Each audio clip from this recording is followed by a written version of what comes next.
Hello internet people! Sorry if that intro was very loud, I just closed my water bottle and started this intro at the same time. Also, my hair is annoying me. Oh man, okay, I'm just gonna leave it. I don't care what it looks like at this point. As you can tell by the title, this video we're doing a reading vlog because I need to get my act together and actually start reading again, because I have been very lax on reading lately, and I need to get back into it because there are too many books on my to be read list for me to read this slowly if I want to finish them all in this lifetime. I've got a stack of books in front of me that I want to talk to you about for this reading vlog. Not all of them are going to be read, I just have this whole pile and just want to show you what my options are. So first of all, Mrs. Dalloway. I'm already busy reading it, but I have been reading this book since May, I think, or is it March? Not because it's bad or just because I don't like it, just because it takes a lot of brain cells to read this book, or to read any Virginia Woolf for that matter. When I'm done with it, I will tell you my thoughts, and probably will also do an August wrap-up at the end of the month, in which I will also tell you more of my thoughts on this book. Then, next up, I have my stack. These books are all books that I am borrowing from the bookshop that I work at, because one of the perks that I have of working at that bookshop is because we sell mostly second-hand books, I get to borrow the books that are in the bookshop if they are second-hand. But what's not good is when your stack grows to something of this size and you haven't read any of them, and they all actually need to go back into the bookshop so that they can be sold. But I am determined to get through some of the books on this stack in this reading vlog. I think I'm going to do this reading vlog over 2 weeks because honestly I don't read fast enough to read that many books in 1 week. I'm gonna just give you a quick overview of what's in my stack. The first book is The Little French Recipe Book by Jackie Durand. Then we have Sweet Bitter by Stephanie Dandler, Quiet by Susan Cain, The Psychopath Test by John Ronson, Brain on Fire by Susanna Callahan, The Morning Bird by Mubanga Kalima Mukwento, who's an African author, Bewilderment by Richard Powers, and The City of Mist by Carlos Ruiz Zafón. So it's quite a thing here. Also, can we just please appreciate the flop on this book? I like books that flop. For this reading vlog, I think what I'm gonna try and tackle of this stack is Sweet Bitter by Stephanie Dandler, because it's fiction and I'm not really that much in the mood for non-fiction, sorry, at the moment. And it seems like a really intriguing story, so I think I'll be able to get through it quickly and I will enjoy it. And then, even though I said I wasn't really in the mood for non-fiction, I do kind of really want to read Bewilderment. Just mainly look at this cover.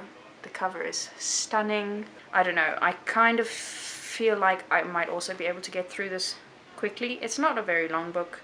It's 278 pages in total, and if I do get through all of those in the 2 weeks time, which I don't think probably will happen, but there's always hoping, I'm gonna try and start on The Morning Bird, because I started reading, I picked this up actually off the bookshelf just one day on a whim at the bookshop, and I started reading it and it's immediately drew my attention. And I also really want to read more books by African authors, since I am from Africa.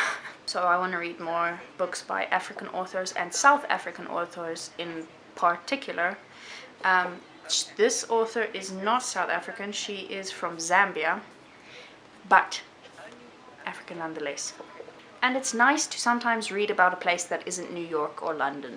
These are the books that I want to read in this reading vlog. Can I promise you that I'm going to read all of them in this vlog? No, I'm going to promise you that I will at least read this one. The others I will try and read and finish during this reading vlog. I'm going to give myself 2 weeks. I'm gonna go start reading these things. I'm gonna sit in the sun in my door because it's nice and sunny today and it's not too cold. I'm gonna start reading, or continue reading, Mrs. Dalloway and see how far I can get. And then I'll check in with you when I have, you know, gotten somewhere.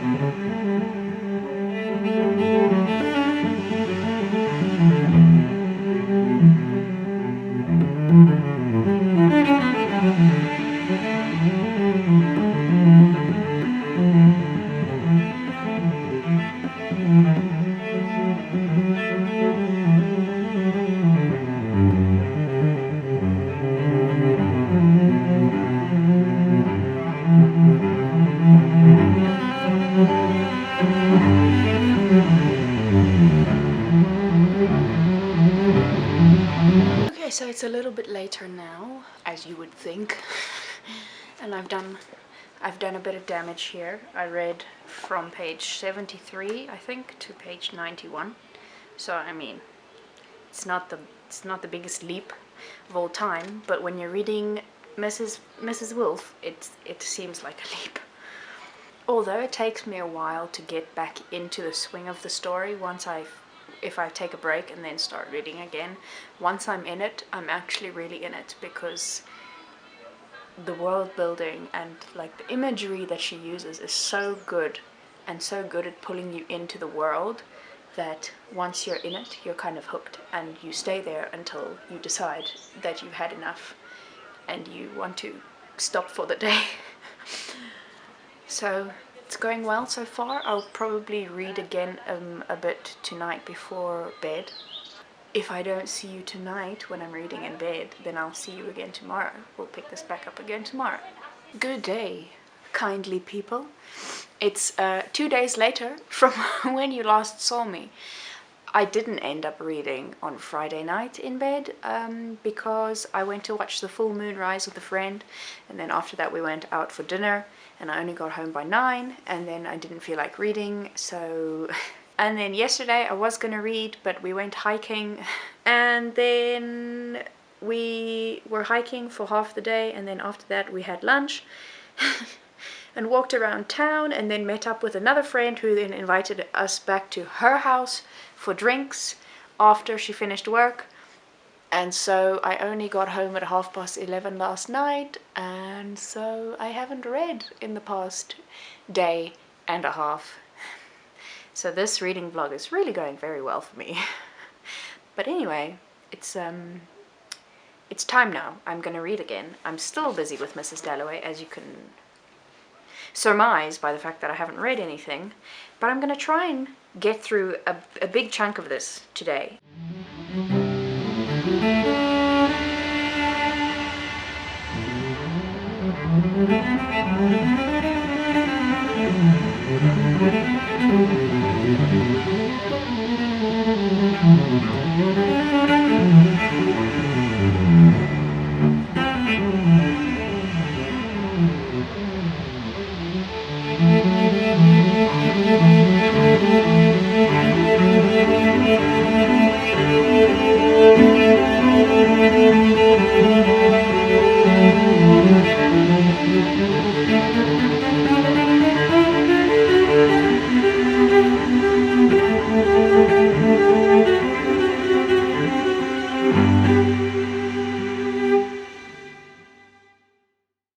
Okay, so I just finished Mrs. Dalloway. It's a week and 2 days after I started this video, and I'm now only finishing the first book that I'm supposed to be reading in this video, but I've had many things happening in the past week, so my time has not been spent just sitting around doing nothing. I just finished Mrs. Dalloway. And I understand why everybody says you should read this book, because it is quite profound. It is, I will say, really hard to follow at times, because you follow so many different characters' perspectives. It's a little bit confusing at times. when she switches between characters, and it's hard to keep track. Wow, it is hard to keep track. It is hard to keep track of how many characters there are and which character's perspective you're reading from, and also she sometimes mentions characters where you're like, wait, who is that again? Because there are just so many people in this book, in this short 182-page book. But I will say also that some characters' perspectives are much easier to read than others.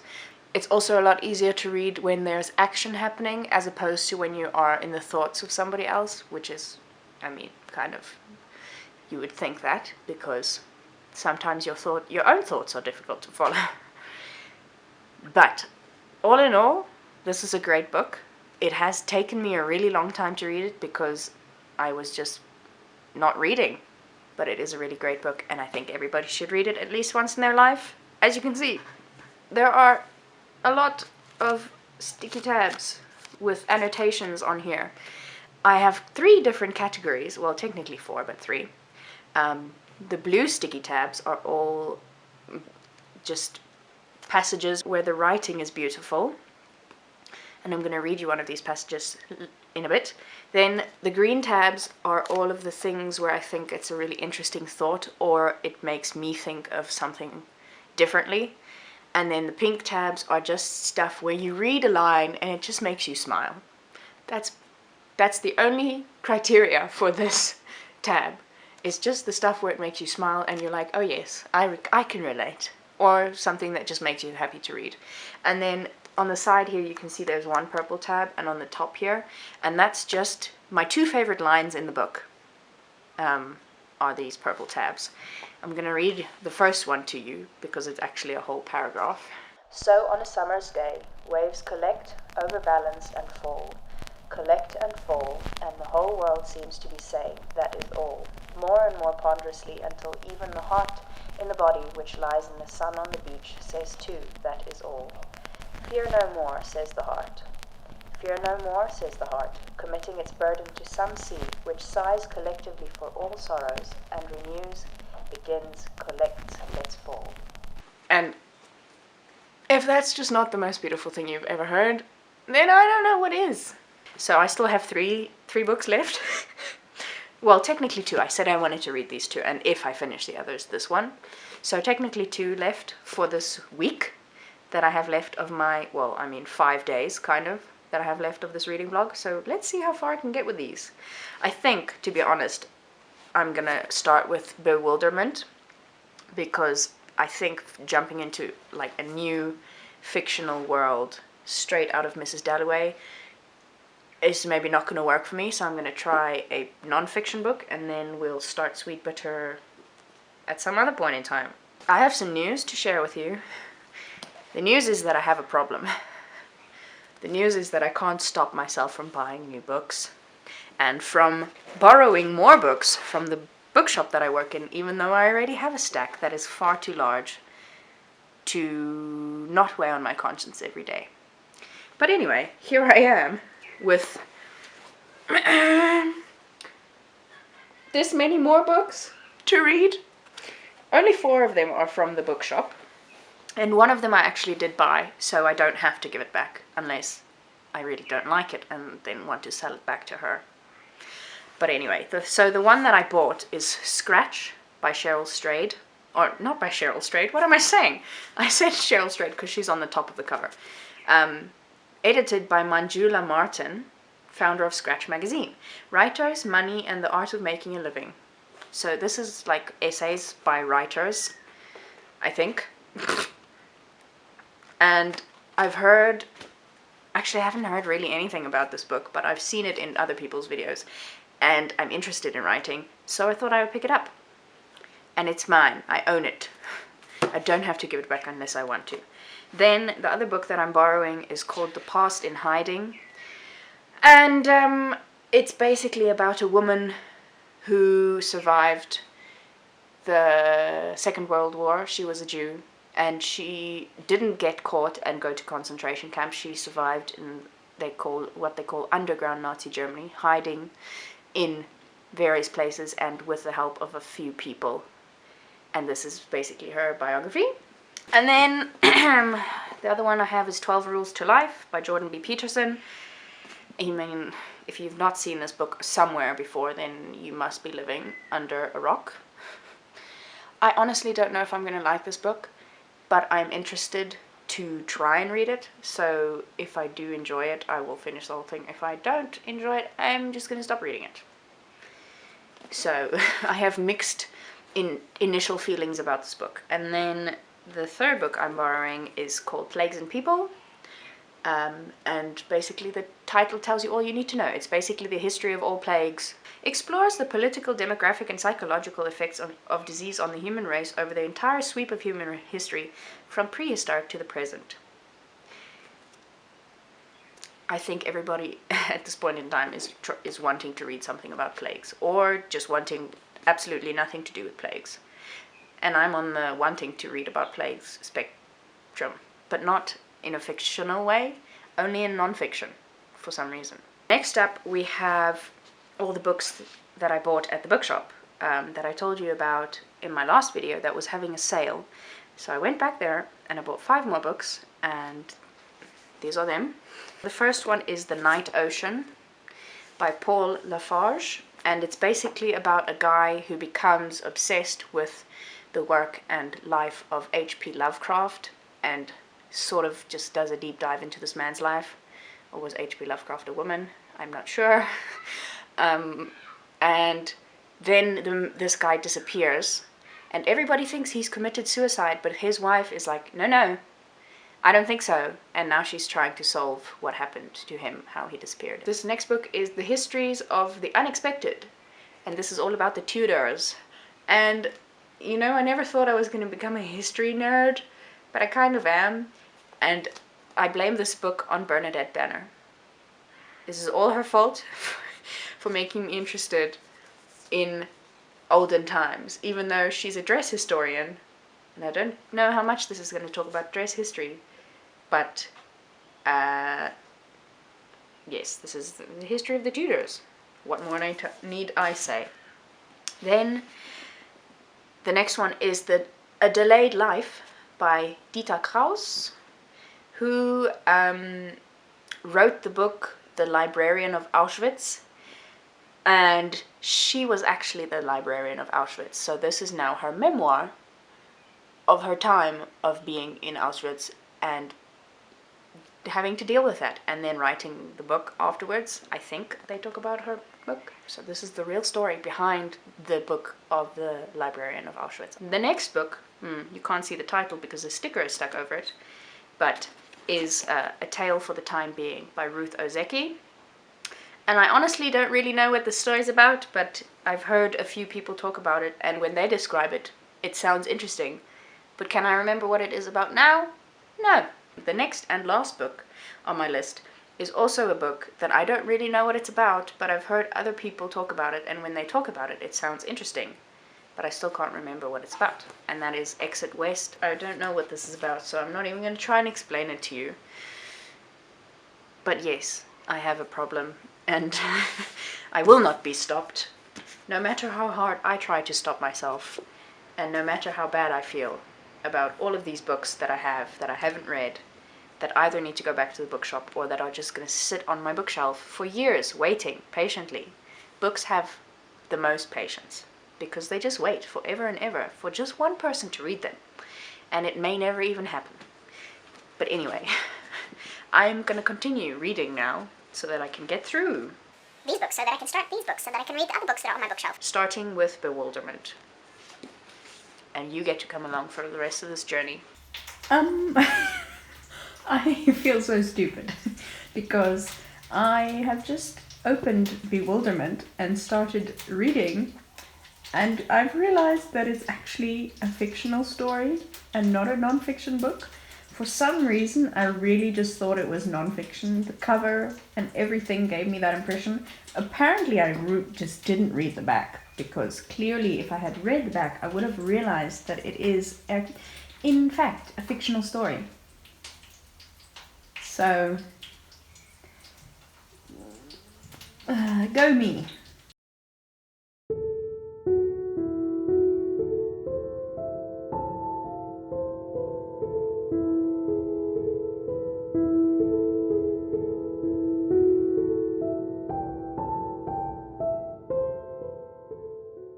currently reading this book in bed. And I just had to pause to say that I am obsessed with this book. I am so glad I started reading this book. It is so good. I'm only on page 19. And I am having so much fun. I love this story. I love the way that this guy writes. He is so good. You know when a book is so good that you don't want to keep it for yourself, that you actually want to give it to other people so that they can read it because you know they'll like it. That's how good this book is. I have already recommended this book to 2 of my friends, and I've only read 18 pages so far. That's how you know this is the beginning of a really great book. No wonder it was longlisted for the Booker Prize, and no wonder he has won other prizes with other books, because it really is just fantastic. And that's all I have to say. But now I'm going to continue reading.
So I finished Bewilderment last night. It was too dark to record anything last night, so I didn't do this outro then. This story is so beautiful and so heartbreaking, but somehow at the same time still hopeful. And I don't know how he does it, but I want everybody to go out and read this book because it is really that good. There are some parts of the story that are slightly questionable, but overall the story is good. Meaning not that you don't believe the story or anything, just like it makes you think about the ethics of things and why a parent would do the things that this parent in this book has done, or any human, not even just a parent, why any person would do certain things. But overall, it's a really good book, and I really enjoyed it.